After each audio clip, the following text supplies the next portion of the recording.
Kapag ka magkakaroon po ng giyera sa pagitan ng dalawang bansa, kayo po ang una nasasagupa dito. We will offer our lives, including the lives of our children, and to die for it, for something that is not even within our EEZ. Ang gawin natin po para madali, i-give up natin yung KIG. Then, mako-coordinate na natin lahat. Ikinagalit ng maraming Pilipino ang pahayag na yan ni Senator Rodante Marcoleta na tila nagpapahiwatig na mas madali umano kung i-give up na lamang ang Kalayaan Island Group sa harap ng patuloy na tensyon sa China. Sa isang pagdinig ng Commission on Appointments, sinabi ni Marcoleta na wala raw sa Exclusive Economic Zone ng bansa ang KIG na agad binatikos at pinasaringan ng taong bayan. Ayon sa ilang Pilipino, malinaw na pagtalikod sa kasaysayan ang pagbibitiw sa isang islang atin naman sa simula pa lamang. Atin yun eh. Bakit natin pamimigay yan? Ever since naman sa atin yan, sa ninuno pa natin yan eh. Bakit may bibigay sa ibang bansa, di ba? Technically, hindi pwede. Hindi ako papapagod. May nagpaalala rin na maraming pamilyang Pilipino ang naninirahan mismo sa Kalayaan, kaya't hindi katanggap-tanggap na basta na lamang itong isuko. Kung naandun ba naman ang maraming Pilipino pwede ba natin pabayaan ang kapwa natin Pilipino? Bakit ipamimigay? Kung ang daming ang Pilipino ang doon, kawawa ang mga kapwa Pilipino natin kung gano'n ang mangyayari. May ilan naman nagsabing mauunawaan nila kung pag-usapan ang kapayapaan. Ngunit dapat tiyakin na hindi napapabayaan ang kapakanan ng mga residente ng KIG. Yes, kung yung mga nakatira doon bibigyan ng malilipatan. No, kasi kung saan mapupunta yung mga taong nandoon, 'di ba? Parang hindi naman nilang deserve na basta na lang Pilipino din naman yung mga nandoon, 'di ba? So technically dapat pa rin natin sila, covered natin sila. So kung ibibigay 'yon, saan sila mapupunta? Kung yung peace ang pag-uusapan, technically pwedeng ibigay na lang para matigal na. Pero syempre, yung dapat ang magbe-benefit pa rin. Tayo pa rin. Mariing sinabi ng mga residente na nakakasakit ang pahayag ni Marcoleta at tila binabaliwala ang kanilang sakripisyo. Tinuligsa rin ni Kalayaan Vice Mayor MP Albayada ang naturang pananalita. Giit niya, sa loob ng dekadekadang pananatili ng mga residente sa isla, malinaw na pinatunayan nila ang kanilang pagmamahal at katapatan sa bansa. Kaya't nakakalapastangan umanong marinig na mas madaling i-give up na lamang ito. Sa gitna ng pagbatikos, nilinaw ni Senator Marcoleta na hindi niya inirekomendang ipamigay ang KIG. Paliwanag niya, inabbreviate umano ang konteksto ng kanyang pahayag dahil tinatalakay lamang niya ang mga legal na implikasyon ng paglalagay ng West Philippine Sea sa international mapping bodies at binanggit ang KIG bilang hypothetical scenario na maaari lamang kung isusuko. Pero hindi niya raw itinutulak. Saad ng ilang maritime experts, hindi EEZ ang batayan ng Pilipinas sa pag-angkin ng kalayaan kundi ang mismong presensya ng komunidad na naninirahan dito at ang mga batas na tumitiyak sa pagmamay-ari nito. Inimbitahan ni PCG spokesperson for the West Philippine Sea, Commodore J. Tariela, si Senator Rodante Marcoleta na sumama sa Maritime Domain Awareness Flight. Kasunod po yan ang kontrobersyal na pahayag ng senador tungkol sa Kalayaan Island Group. Nakatutok si Darlene Kai. Habang nagsasagawa ng bilateral air patrol at live drop exercises ang mga Air Force ng Pilipinas at Amerika nitong nakaraang linggo, tuloy-tuloy raw na nagpatrolya ang China sa dagat at himpapawid ng West Philippine Sea ayon sa China Southern Theater Command. Tinawag ng China na tangkang pang-udyok ng gulo ang anilay pagsali ng Pilipinas sa mga bansa sa labas ng rehiyon para sa bilateral air patrol. Pagpapahina raw ito sa kapayapaan sa rehiyon. Sinusubukan pa namin kunan ng pahayag ang Department of National Defense. Nito lang Biyernes, tinadtad ng Chinese warship ng radio challenge ang eroplano ng BFAR o Bureau of Fisheries and Aquatic Resources habang nagsasagawa ng Maritime Domain Awareness Flight. Tinawag itong blatant harassment ni Philippine Coast Guard spokesperson for West Philippine Sea, Commodore J. Tariela. Ang Maritime Domain Awareness ay ang regular na pagpapatrolya ng mga otoridad sa mga teritoryo ng Pilipinas kabilang ang West Philippine Sea. Iniimbitahan dyan ni Tariela si Senator Rodante Marcoleta, kasunod ng kontrobersyal na pahayag ng senador sa pagdinig ng Commission on Appointments noong Miyerkules na tila pagsusulong na ipamigay ang Kalayaan Island Group sa West Philippine Sea dahil wala ito sa EEZ o Economic Zone ng Pilipinas. Si Tariela na raw ang bahalang mag-ayos at sasamahan niya pa raw si Marcoleta. Dagdag pa ni Tariela, sigurado siyang malugod na tatanggapin ng mga taga-Pag-asa Island si Marcoleta. Sinisika pa ng GMA Integrated News na hinga ng pahayag si Marcoleta pero wala pa siyang tugon sa ngayon. Nauna nang sinabi ni Marcoleta na wala siyang sinabing ipamigay ang Kalayaan Island Group. Anya, pilit pinaikli ang konteksto ng kanyang sinabi. Sabi ni Professor Paulo Emanuel Tamasi ng UP College of Law, dapat maingat ang mga opisyal ng gobyerno sa mga binibitawang salita. May mga pahayag daw kasing posibleng makita na pagtatraidor sa interes ng bansa. Sa ilalim po ng kasalukuyan nating batas, sa Revised Penal Code, yung treason po ay isang krimen ng pagtataksil sa Pilipinas o sa soberanya ng Pilipinas. May konteksto po yun na kailangan may digmaan na nagaganap or active war na nagaganap.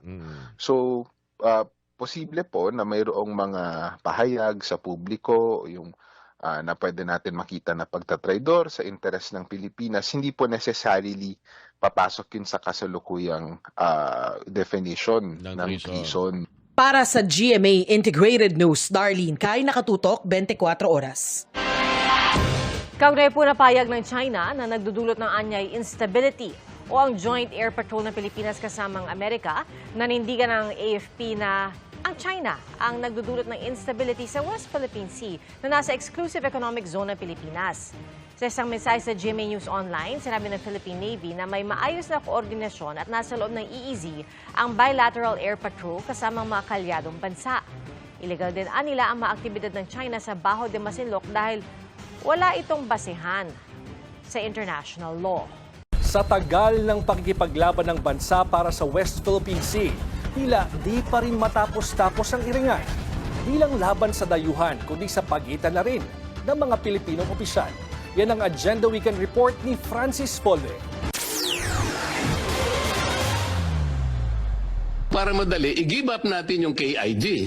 Then, mako-coordinate na natin lahat. But until and unless nandun yung KIG, wala nga po nasa labas po ng ating exclusive economic zone. Paano po malalagay sa entire West Philippine Sea? Umani ng samot-saring reaksyon ang naging pahayag na ito ni Senador Rodante Marcoleta sa isang pagdinig sa Committee on National Defense nitong February 4. Kalaunan ay pinabulaanan ni Marcoleta ang mga pahayag na ito matapos makatanggap ng mga kritisismo na tila kinakampihan niya umano ang China at binansagang isa sa tinaguriang China Tours, kaugnay sa sigalot sa laot. Paliwanag ni Marcoleta, his statements were taken out of context. Ang iginigiit niya umano ay operational concerns at hindi nananawagan na isuko ang Philippine territory. Hinamon naman ni Philippine Coast Guard spokesperson for the West Philippine Sea, Commodore J. Tariela, ang mambabatas na sumama sa Maritime Domain Awareness Flight sa Kalayaan Island Group. Tsak daw niyang patriotic public servant si Marcoleta na titindig para sa ating karapatan sa WPS. Kaya karangalan daw na i-arrange ang pagsama ng senador sa awareness flight. Makikitaan na dito ang sitwasyon doon, kabilang ang Pag-asa Island kung saan nakatira ang maraming Pilipino. Wala pang sagot si Marcoleta sa hamon ni Tariela. Hindi ito ang unang iringan ni Tariela at Marcoleta. Rewinding to February 18, 2025, naging mainit ang palitan ng salita ng nooy Sagip Party List representative na si Marcoleta at si Commodore Tariela matapos sabihin ng mambabatas na there is no such thing as the West Philippine Sea. Kinumpronta ni Marcoleta si Tariela sa House Tri-Committee Inquiry sa pagpapakalat ng misinformation at disinformation. Partikular nang mabansagan si Marcoleta ng mga blogger bilang pro-China at traitor na ayon kay Marcoleta ay attributed kay Tariela. Pinabulaanan naman ito ng opisyal ng Coast Guard na tinawag umanong mangmang. Sa huli, nagkamayan at nagkaayos naman ang dalawa. Sa gitna ng mainit na panibagong palitan ng mga opisyal ng pamahalaan kaugnay ng tensyon sa West Philippine Sea. Ayon kay AFP Major General Mike Lohico, gumagana raw ang propaganda ng China kapag nag-aaway ang mga Pilipino mismo tungkol sa Filipino interests. Anya, hindi war machines, kundi naratibo ang panlaban ng China sa Pilipinas. Dagdag pa ng general, magtatagumpay anya ang propaganda war ng China, oras na magkaroon ng pagdududa ang mga Pilipino sa kanilang sariling mga karapatan at sa international law, at ipahiya ang mga nagsasalita laban sa pang-aabuso. Kamakailan lang, naging mainit ang palitan ng ilang mga senador kaugnay ng girian ni Tarriela at ng ilang personalidad mula sa Chinese Embassy. Para naman sa maritime expert na si Professor at Attorney Jay Batumbacal, certainly it's unacceptable for a senator of the Republic, no less, to suggest even that we simply give up any portion of the national territory just on his say-so. For a senator to suggest that as if he is just trading bananas in the market, no, that is not just acceptable, it is inconceivable, really. And I would say it's a very serious blot or taint on the reputation of the Senate, the legislative branch, and the entire Philippine government.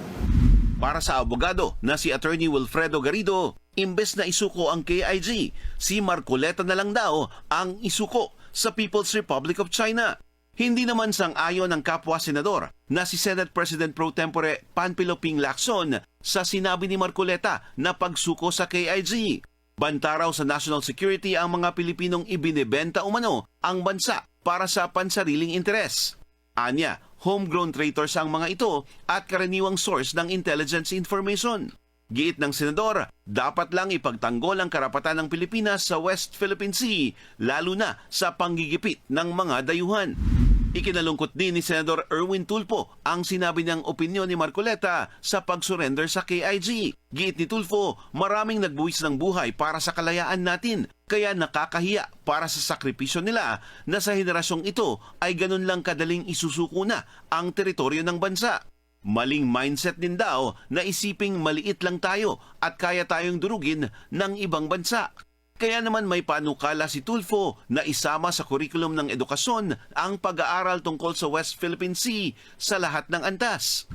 Sa kabila naman ng mga ingay sa politika, tuloy ang bilateral at multilateral cooperation activities sa pagitan ng tropang Kano at Pinoy sa bahagi ng West Philippine Sea.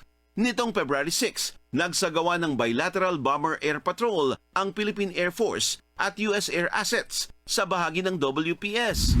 Continue to face the challenges that we have at the Indo-Pacific region, but it's more on the continued cooperation that we have with the United States, and we will continue to make it even stronger, as we have, I think we've shown that in the past number of years. Bunga na rin ang schedule ng mga pagsasanay ng militar kung saan bahagi ng area of exercise ay ang West Philippine Sea at ang karagatan o himpapawid na sakop ng ating exclusive economic zone. Para sa Agenda Weekend, Francis Polbe, Bellionario News Channel. Rumesbak si Senate President Pro Tempore Ping Lacson sa binitiwang mungkahi ni Representative Paulo Marcoleta na gawing bala sa kanyon ang isang Coast Guard spokesperson at mga senador sakaling magdeklara ng gyera ang China. Ayon kay Lacson, hindi dapat dinadala sa ad hominem ang issue. Ay sa halip ay pinayuhan niya ang nakababatang Marcoleta na bisitahin ang Pag-asa Island sa Kalayaan Island Group para makitang may buhay na komunidad, LGU at mga Pilipinong naninirahan doon. Matapos daw ang sarili niyang pagbisita noong 2021, isinulong niya ang pondo para sa KIG gaya ng sa power system nito, rubber boats at iba pa. Una nang sinabi ni Lacson na ang laban sa WPS ay hindi dapat pa-hashtag, kundi dapat ay may aksyon at serbisyo.